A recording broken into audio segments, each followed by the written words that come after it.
Regis! Damn it. Locked. No way I got the place wrong. This is it. Gotta be. Gotta be another way in around here.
Stench.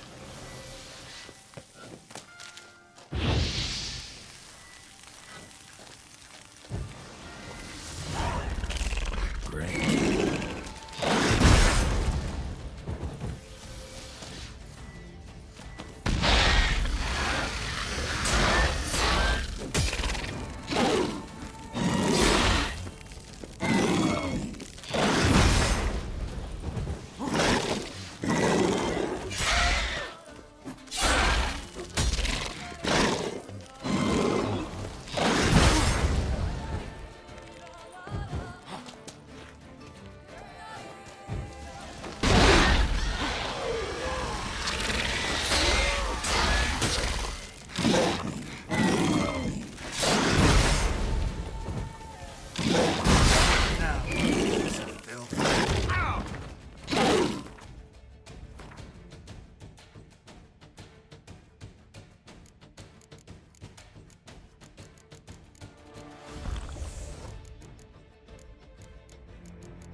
Someone placed an illusion here. Interesting.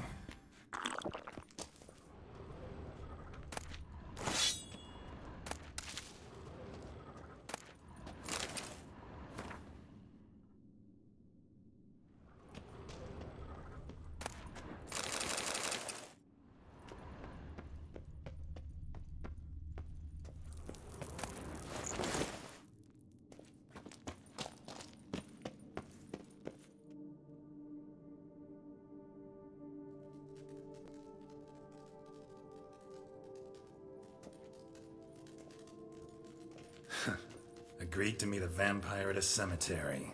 How much more cliché can you get? Nothing comes readily to mind. Could have left the door unlatched. What of my privacy? I value it rather deeply. Unmolested, especially by unwanted guests, that's my preferred state. Besides, I knew you'd find a way to get in. True enough. Need to find your friend. I'm hoping you'll agree to help. I shall do whatever's in my power. Yet what you want or even need must matter little. What matters is what Dettlaff wants. If he does not wish to be found, you will not find him. Ever. End of story. Come on. Gotta be some way.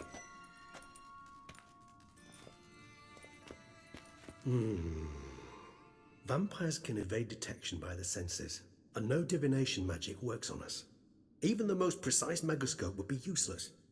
And this? Could this help? Wherever did you get that? Off one of the beast's victims, found by a bend in the river. Body was chopped in pieces. 3 of those pieces were hands. Hand with the ring seemed the odd one out, but Bruxa had taken an interest in it.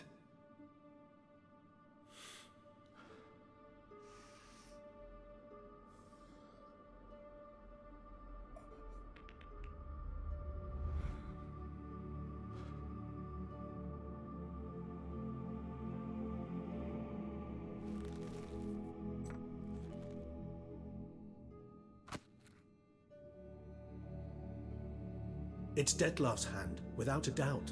It will do splendidly.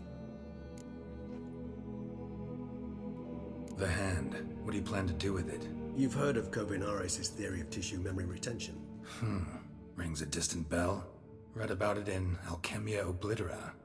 There's a copy at Kaer Morhen, tattered, nearly disintegrated. But if memory serves, Kovinaris never managed to prove it worked. He did prove it, just never managed to publish his findings. He and I corresponded, you see, after we became friends. Thus, I know he completed his research and performed the first tests. It's complicated, so without delving into details, it is possible to use any piece of tissue to reconstruct what a whole body experienced. How's it work? We need any special equipment? We must brew a decoction which Kovinaris gave a rather poetic name, resonance. Once imbibed, it sends one into a trance similar to that induced by narcotics. This triggers visions of events linked to strong emotions experienced by the tissue's owner. Picture it as dreaming a fragment of someone's life. Any chance we might see what Dettlaff was doing just before he lost his hand? Indeed. Though I also hope resonance will reveal the location of Dettlaff's hideout. Ring's pretty intriguing. Made of no metal I've ever seen. And the ornamentation. It comes from our home, where we lived before the conjunction of spheres. It's actually mine. I received it from a dear old friend. You might call him a humanist. He saw us vampires as guests here, guests who owe their hosts, meaning you humans and the elder races, respect. Respect? Meaning not to treat us like cattle to be slaughtered for food? Precisely. And the reason why I, in turn, gave it to Dettlaff. To remind him of the ideals my old friend championed. Can't you just summon Dettlaff? You're both higher vampires, there's gotta be a way. If I'm to be entirely candid, there is indeed one. But believe me, we will be better off never availing ourselves of it. It is a last resort. Absolutely. Last resort? The hell? Why? There is a being who can summon Dettlaff. Possesses the authority, even the power, to force him to appear in a given place. But the very act of contacting this being, well, it's akin to walking a slack line extended over a chasm filled with molten lava. An exercise as perilous to me as it would be to you. A risk I'm unwilling to take. I beg you, let's do it my way. It will be both quicker and easier.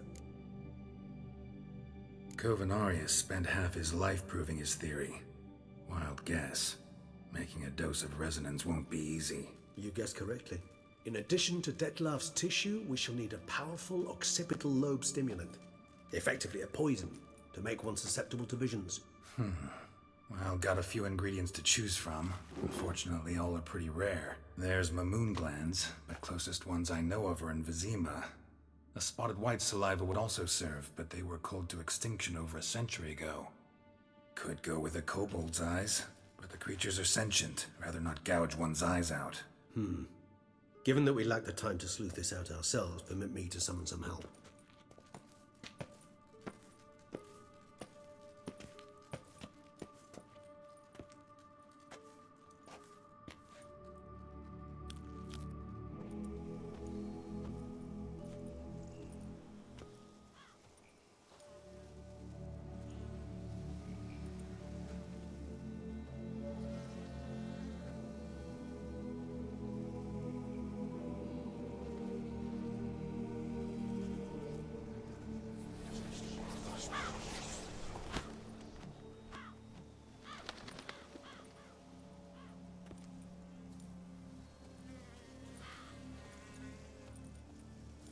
What was that? A raven? Rather a common sight at this latitude. Very intelligent fowl. I asked him to look for the creatures you mentioned. Him and his brethren. Perhaps they'll find one in the area, and I would hazard that a flock of ravens will spy any said creature faster than a solitary witcher would. With all due respect to your skills, my friend. It will take them some time, nonetheless, so perhaps you'd care for a snifter of mandrake.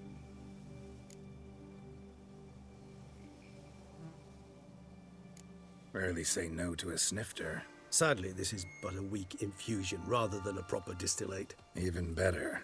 I remember your mandrake hooch. Made people say things they'd have rather kept to themselves. Now, what could Geralt of Rivia prefer to keep to himself?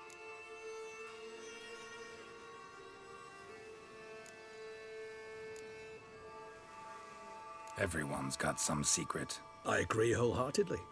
I also believe it wise at times to share one's secrets, unburden oneself to those one can trust. This your sophisticated way of asking me if I trust you? I prefer almost always to ask indirectly. It seems a test of intelligence, one you just passed. Maybe you should go first. Reveal one of your secrets. After all, you vampires lead very interesting lives. Anything in particular interest you? Curious what you did after you were reborn. As I'm sure you can surmise, but first I was thoroughly absorbed with recovering. As it is, I've still not recovered completely. Yet I was so weak the first year that I could not stand nor move on my own. Detlef bore my weakness bravely, showed great patience. If not for him, I wouldn't be here, and I'd have regenerated far slower. Once I could at last stand unassisted, I set off for Bruges, for my one-time home of Dillingen. There I led the peaceful life of a rural healer and surgeon, enjoying my neighbours' respect and, in fact, constituting the exact opposite of the monstrous vampire the populace imagines. Bruges, you say?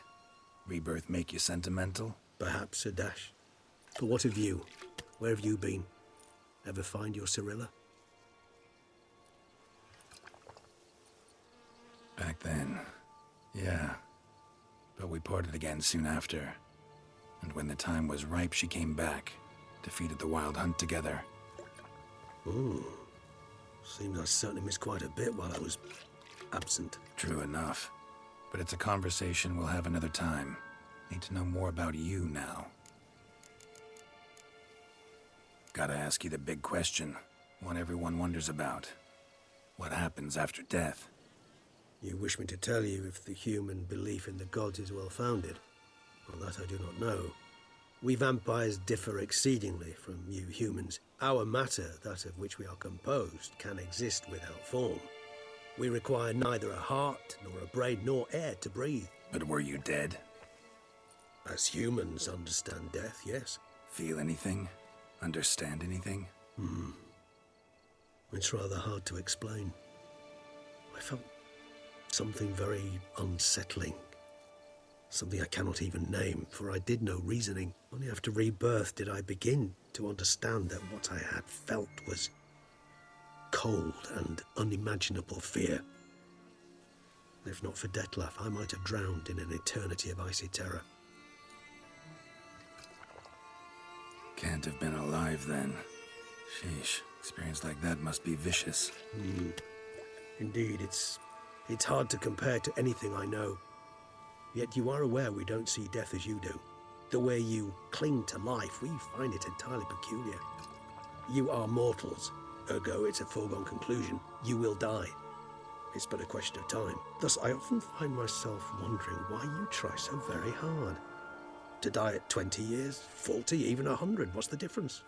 They're all but the blink of an eye. Depends on your point of view. Man who's got 1,000,000 crowns to spend can't possibly understand one who's only got 20. Very true. One's outlook can indeed change much. Got a new life, new body. That give you a new start, blank slate? Starting all anew is a very broad concept. What exactly do you mean? Your blood addiction, say. Wondering if your body's the same, if it still remembers. Maybe if you drank now, you wouldn't get hooked. All addictions are a form of slavery. Re-addiction's not a risk I'm willing to take, just to test a hypothesis about corporeal regeneration and whether propensities carry over. Fair enough. Curiosity, that's all. Sorry. Not to worry, Geralt. Curiosity is a natural reaction under the circumstances, apart from which I've always valued that trait in you. Always fascinated me the way vampires can regenerate. A hand growing back is one thing, but Detloff recreating you out of a wet smear? Something else entirely. A difficult and laborious process, but one that's possible, as my presence proves. But I've heard you too had quite the adventure. They say you lost your memory. For a bit, but Triss helped me get it back. Actually, pretty damn lucky I only had amnesia. Yes, you humans are rather buggered in those terms. To strip you of life is, well, it's just plain easy. I've always pitied you in that regard. We vampires are much harder nuts to crack. If a member of another race kills one of us, we can be reborn with a living higher vampire's help. However, if one of our own strikes the deadly blow, death is permanent. There can be no rebirth. One of the chief reasons why vampires long ago swore never to fight one another.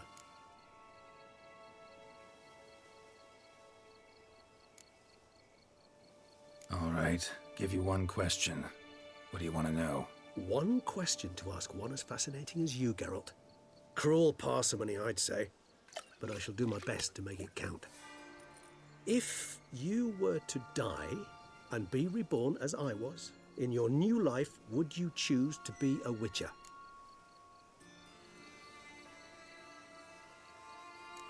See, Regis. Doubt I'd know how to be anything else. Ever tried? See, you're determined to get an answer, to find out if I like being a Witcher. Just refuse to ask directly, as always.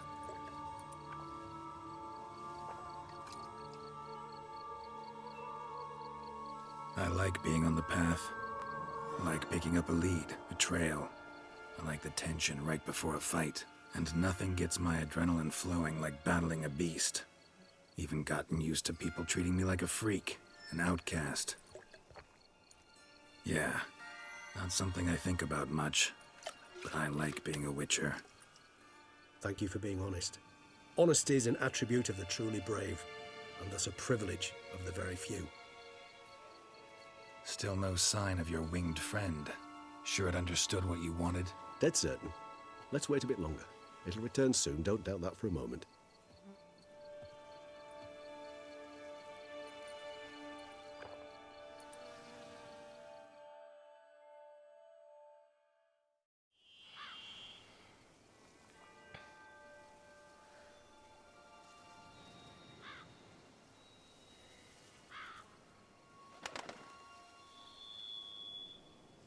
Ever vigilant, even in his sleep. Quite vampire-like, in fact.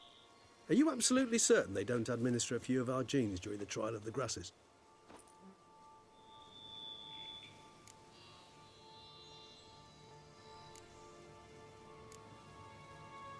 Far as I know, none. Now what you got for me? You were right. No kobolds or mamoons for miles around. Knew it. Allow me to finish. You see, there's this spotted white. It haunts an abandoned residence in the Caraberta woods. Impossible. My brethren hunted down every last spotted white before I was born. Then it seems you must revise your knowledge of spotted whites. For somehow this one managed to survive your brethren's onslaught. It seems I know this home it haunts. Recall a tale about it. Locals believe the place cursed. Perhaps that's how the White survived entirely unmolested. Know anything else about this curse? I don't recall much in particular. Really don't attach much importance to such things. It was mentioned to me as an anecdote, no more. Come on, search your memory. Something, anything could be important. I believe it had a relation to hunger, or, perhaps greed, rapacity.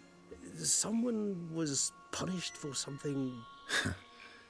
Textbook definition of a curse, pretty much. Sorry, Geralt, I try not to clutter my mind with the details of every far-fetched tale I happen to hear. What are your thoughts? A specimen of a species thought long extinct, and a curse, in one place. That a coincidence, or are they related? Ah, professional curiosity. Personally, I've nothing against you delving into this dilemma, but please remember we need the White's saliva. Nothing beyond that. Whites rarely appear in the woods, even less likely to find them in abandoned human homes.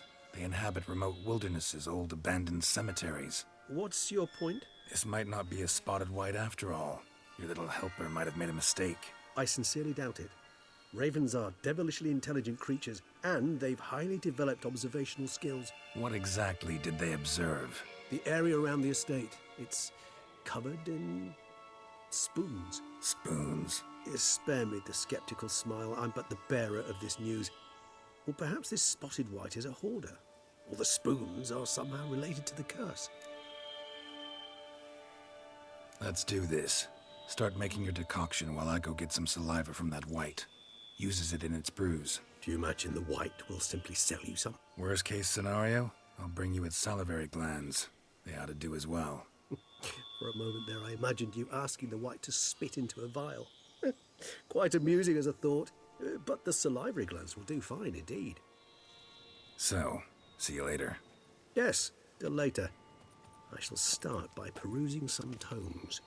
Tomes? Thought you were gonna make this decoction. We require one last ingredient. Alas, obtaining it could prove a trifle toilsome. Thus, I hope to identify a suitable alternative. All right. Good luck. And to you, my friend.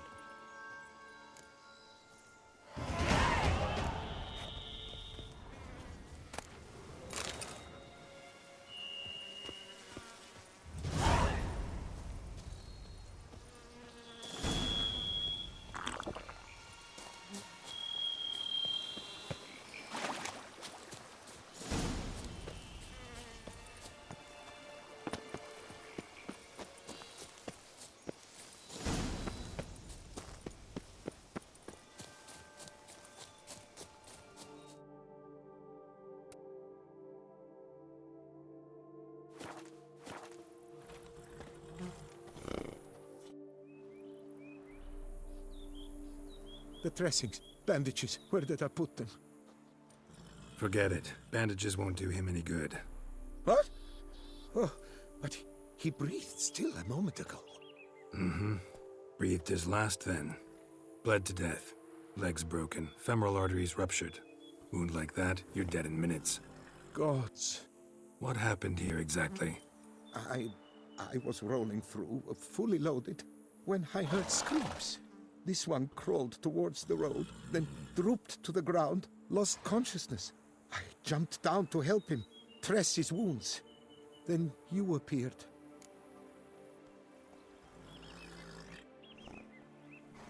Pretty admirable stopping to help a stranger. Truthfully, when I saw him, I considered it might be an ambush. The thought entered my mind, I near decided to crack the whip. But to abandon a man in need? It's simply not the decent thing to do. Decent enough in many other places, believe me. Before you go on, clean your hands thoroughly and burn your shirt. Might also want to rub some thyme on your body to be sure. Smell of blood might attract ghouls otherwise. Who might you be, precisely? A witcher. Oh. Do you expect some beast might have killed him? See what we have here. Legs broken, but cause of death's the wound. Small but deep, edges unfrayed.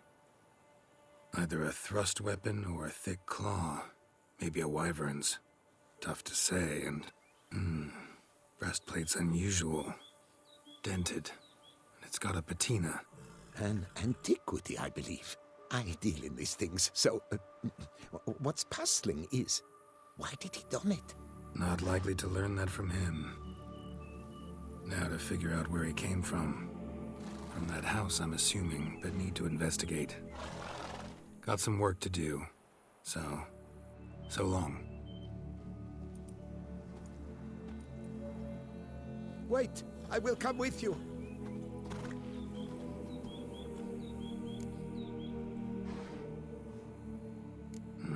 So be it. But stay close, keep it down, and don't touch a thing.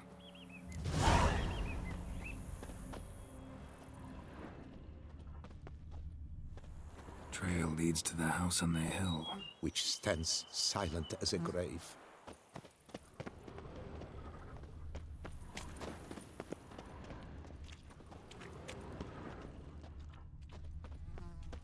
Must have been here he broke his legs. Fell while climbing over the wall. Trying to leave the property, probably, after he didn't manage to open the gate. Gate's locked from the inside. Clearly been jostled, though. Something tried to get out. The very thought sends a cold wind down my back.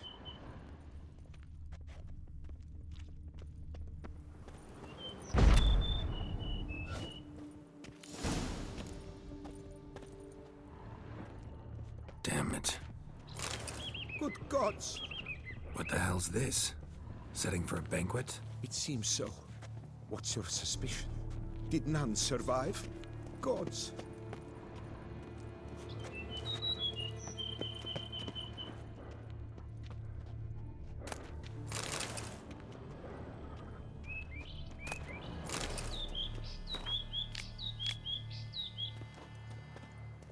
Silver tableware.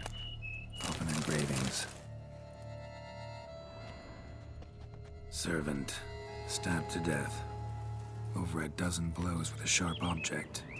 Some post-mortem. I cannot believe this is the work of a man. It was a monster, to be sure. Torso punctured with great force. Blow pierced hardened steel. Man on the high road. Breastplate was identical. Throats massacred. One mighty blow. Shield along sides old and dented. Swords ceremonial. And Shay handiwork clearly.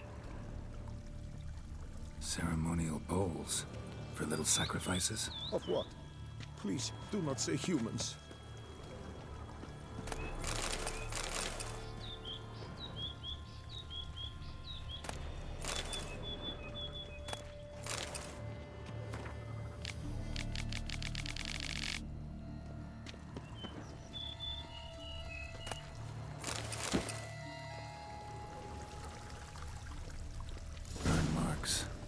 Something catch fire, explode, strong stench. Multiple wounds on the body, all puncture wounds, but hard to tell what caused them. Victim's human, but the attire's elven. Are you certain? How did he come by it? We've so few non-humans in Tucson.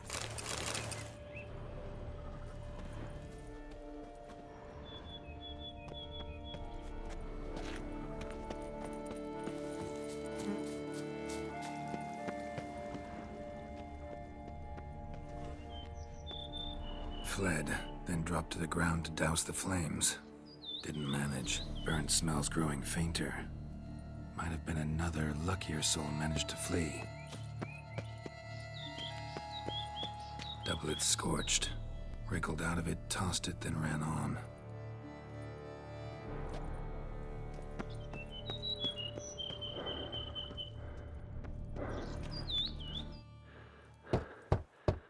Perhaps there's no one inside after... I know you're in there. Breathing's loud and clear. Open up. We mean you no harm.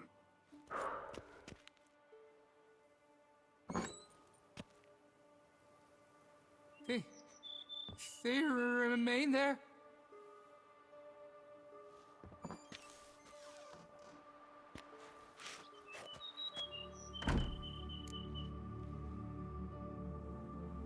Listen, I'm a witcher. I'm here to help you. But if that's gonna happen, you gotta answer some questions first.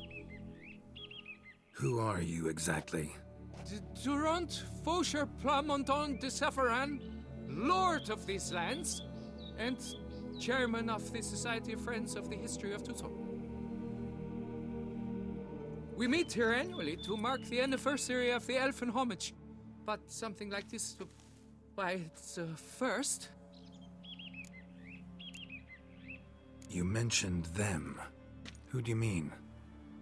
Those, I don't know what they were, spirits. It all occurred of a sudden. We were staging a scene, the death of paying homage. There was a flash of light that blinded me completely.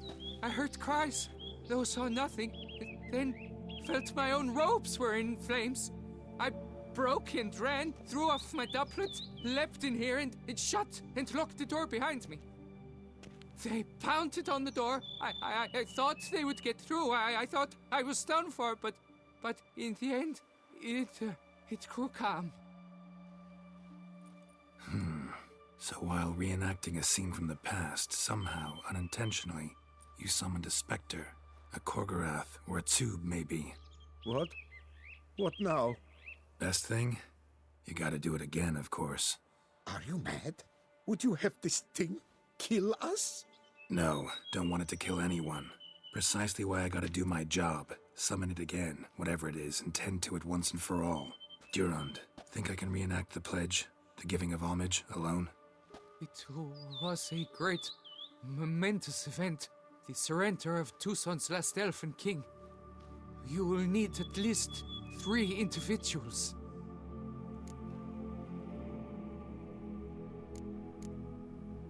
You know what I'm gonna ask for. Need your help. But I'll understand if you turn me down. No objections? Good. Let's get to work. Start by clearing the corpses. Got some time. Won't start the reenactment before nightfall. Things of this sort are a lot more likely to work after dusk. One last thing, though. My pay. Don't work for free, you know. Understood. Just keep the danger at bay, and I shall be generous. Through and through.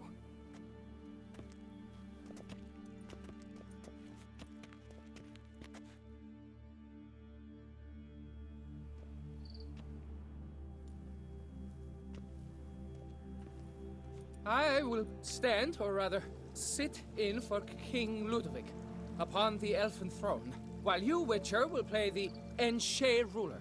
We must don the costumes. All must be just right.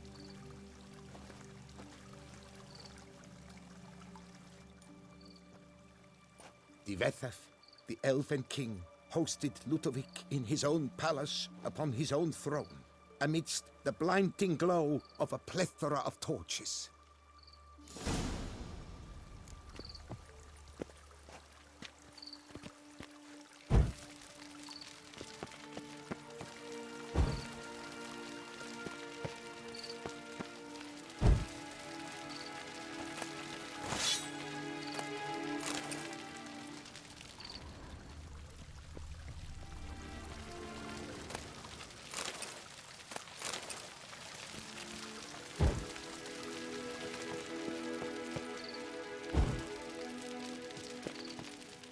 Divethaf laid at Ludovic's feet a loaf of binnen and elfin bread, thus granting humans rule over seed-yielding lands.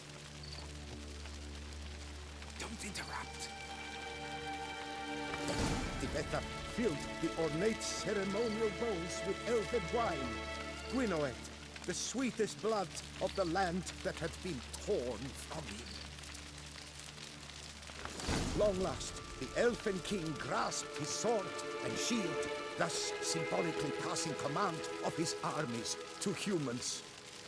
Don't interrupt.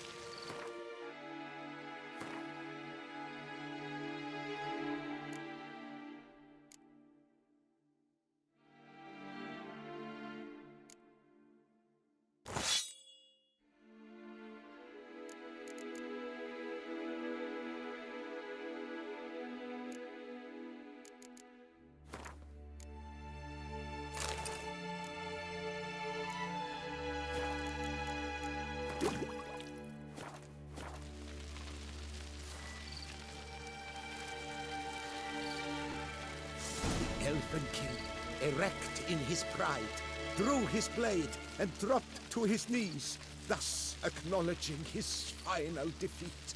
Ludovic then spake.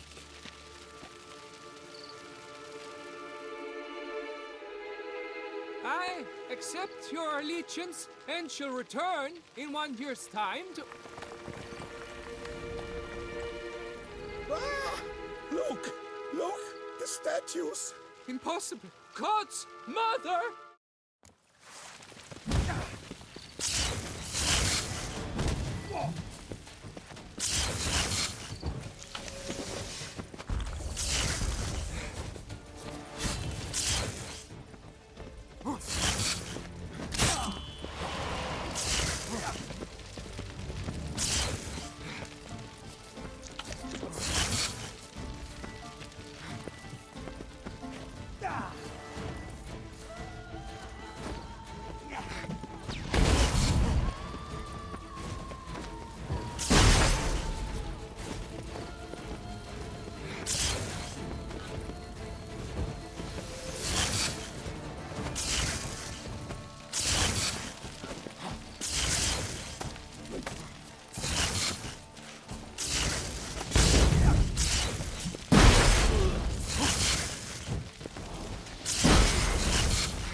The sculptures, They came alive. By what witchcraft? Dunno. Specialize in killing monsters. Reviving them, not so much. I may know what happened. The statues, you see, once stood in the palace of one Defethov. I acquired them a month past because perhaps I should start at the beginning. This Defethov was to pay tribute to humans, producing statues of this sort each year. Yet, he did so but once, for he perished in the massacre of non-humans at the foot of Mount Gorgon in the year 782. It's fortunate he did too, as Defethov had planned Ludovic's downfall, for he sculpted not statues, but columns that masqueraded as such, columns activated with words said in homage. Columns that would have turned the king and his bodyguards into so much colorful confetti. Typical. Treachery embodied. Elves. Psheh. You're no better. Elves were just defending their territory. You humans took it, but you still weren't sated. Had to cut the elves down, every last one. You? What does that mean? You're a man as we are. Yeah, in a way. Just ashamed to have to admit it sometimes. Your words, they're wrong, Witcher. But I'll not let you leave empty-handed. Take this as your reward. Farewell.